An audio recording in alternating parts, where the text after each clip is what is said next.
Bonjour les enfants. Alors, aujourd'hui, l'histoire d'un menuisier. Un vieux menuisier qui s'appelait Ambroise. On l'appelait tous le père Ambroise. Et ce brave menuisier, il n'avait pas la foi. Alors dire que Ambroise soit un mauvais homme, non, vraiment, on ne peut pas avancer pareille affirmation. Il est cordial, complaisant avec tous les gens du quartier, et tout le monde en a la preuve. C'est un bon travailleur. Malgré ses 65 ans bien tassés, le père Ambroise est le plus fin menuisier du bourg. Cependant,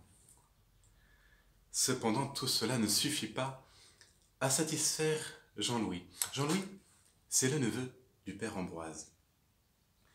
Un brave gars qui, depuis son plus jeune âge, s'est mis en tête d'une chose, convertir son oncle. Eh oui, rien que cela. Mais Jean-Louis se heurte à la sacrée caboche du père Ambroise. Il fallait le voir, le père Ambroise. Quand monsieur le curé ou son vicaire passait quelque part, il tournait le dos de manière terriblement éloquente pour ne pas les voir. C'était pourtant un fin menuisier, ça c'est sûr. Et lorsqu'à la fin d'une mission paroissiale, il y a 2 ans à peu près, Jean-Louis s'était arrangé pour que la réparation du crucifix soit confiée à son oncle. Alors celui-ci avait assemblé très consciencieusement les 2 planches, sans manifester la moindre émotion à l'égard de ce pauvre crucifix de bronze, ce pauvre Christ tordu de souffrance. Il avait même murmuré en haussant les épaules, des histoires, tout cela. Du coup, à l'époque, Jean-Louis avait réagi si fortement qu'une longue brouille avait séparé l'oncle et le neveu. Et le vicaire de la paroisse avait dû intervenir pour expliquer aux jeunes garçons que la patience est souvent nécessaire. Et pour ce genre de choses, il faut savoir attendre l'heure de Dieu. Et les conversions ne s'obtiennent pas automatiquement par des bonnes paroles et des prières. Alors avec le temps, les choses se sont stabilisées. Jean-Louis garde pour lui ses discours, qui sont pour lui très convaincants, et le père Ambroise garde sa tête.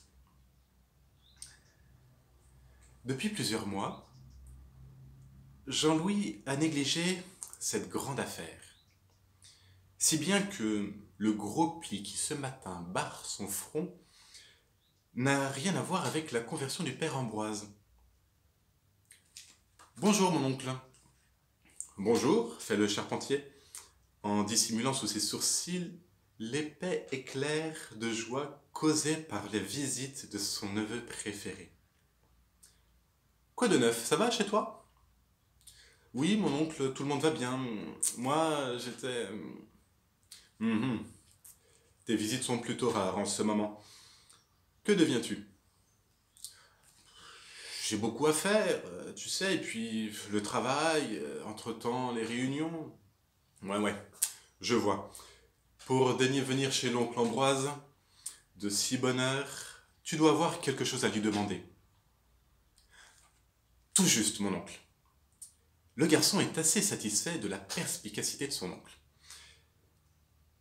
Car il ne savait pas bien comment lui amener sa requête.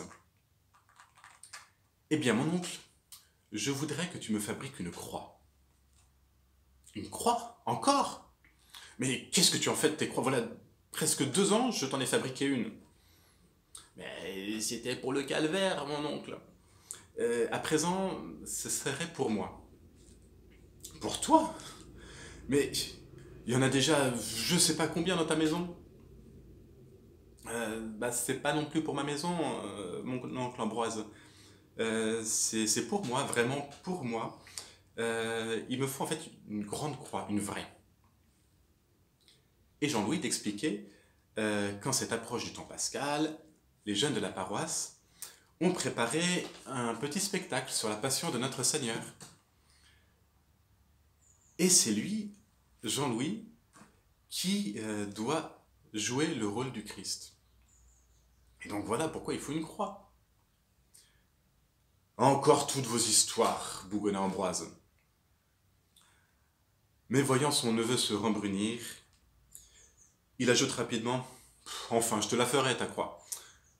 De quelle dimension la veux-tu » Alors là, Jean-Louis reste bouche bée. Il n'avait pas réfléchi à cela. Alors, Ambroise en profite pour prendre un petit avantage. Le père Ambroise lui dit « Naturellement, pour avoir des grandes idées, vous êtes toujours prêt. Mais lorsqu'il s'agit du pratique, eh bien, il n'y a plus personne. Écoute, mon oncle, je vais demander à René, c'est notre metteur en scène, et il aura sûrement une idée, et donc je reviens demain et je te donne la réponse. » Le lendemain, triomphant, Jean-Louis pénètre à nouveau dans l'atelier. Voilà, René m'a expliqué.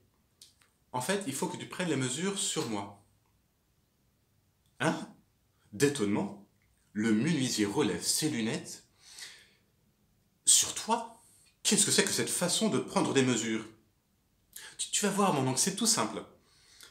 Rapidement, le garçon atteint 2 longues planches, il en couche une sur le sol, croise l'autre par-dessus. Ambroise suit la scène en fronçant les sourcils. Il semble soudain réaliser ce qui est en train de se passer. « Tu ne vas pas te mettre là-dessus !»« Mais si, voyons !» répond Jean-Louis sans regarder son oncle, tout occupé qu'il était à chercher la bonne hauteur pour le bras transversal de la croix. « On ne va pas tout de même t'attacher sur un truc comme cela !»« Ben, forcément, mon oncle, pour la scène du calvaire. » Ambroise se renfrogne de plus en plus, tandis que Jean-Louis, s'allongeant sur la croix, étend les bras le long de la planche rugueuse. Et voilà, tu n'as plus qu'à mesurer une bonne longueur au-delà des mains, un peu plus pour les pieds, afin de planter la croix solidement en terre. Le menuisier attrape son maître, son crayon gras et, agenouillé près de cette étrange croix, il prend en silence les mesures indiquées. Jean-Louis ne parle pas non plus. Cela lui a fait un curieux effet de se sentir ainsi couché sur le bois dur. À vrai dire, le garçon avait bien hésité lorsqu'on lui avait demandé de jouer le rôle du Christ. Alors certes, l'honneur était grand, un peu trop même, de la vie de Jean-Louis. Et il craignait ne pas être à la hauteur du personnage et même il avait peur qu'on lui laisse le surnom de Jésus-Christ. Alors bien sûr, ayant accepté, il faisait de son mieux, mais à présent, allongé sur la croix, il commence à voir les choses d'une autre manière. Ambroise achève ses calculs. Puis, en se relevant, le bonhomme éclate. « Je ne comprends pas ces affaires. T'attacher à une croix. » Et dévoilant le fond de son inquiétude pour un neveu qu'il a toujours gâté, il lui dit « Ils ne vont pas te faire de mal au moins. »« Rassure-toi, mon oncle, je ne serai pas attaché avec des clous. Tout est prévu pour le mieux et s'il y a un petit moment désagréable, ça ne va pas durer 3 heures. » Ambroise se détourne sans répondre. « Viendras-tu à la séance ?» risque Jean-Louis. Mais sentant l'hostilité farouche de son oncle, Jean-Louis n'insiste pas.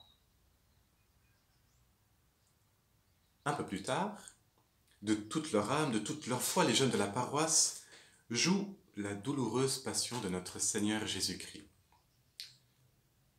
Et aucun d'entre eux ne se doute qu'au dernier rang des spectateurs se trouve un vieil homme qui essuie de temps en temps quelque chose de mouillé qui s'obstine à couler le long de ses joues. Quelques jours passent encore, Puis, l'oncle Ambroise est parti trouver le curé. Ils ont parlé longuement.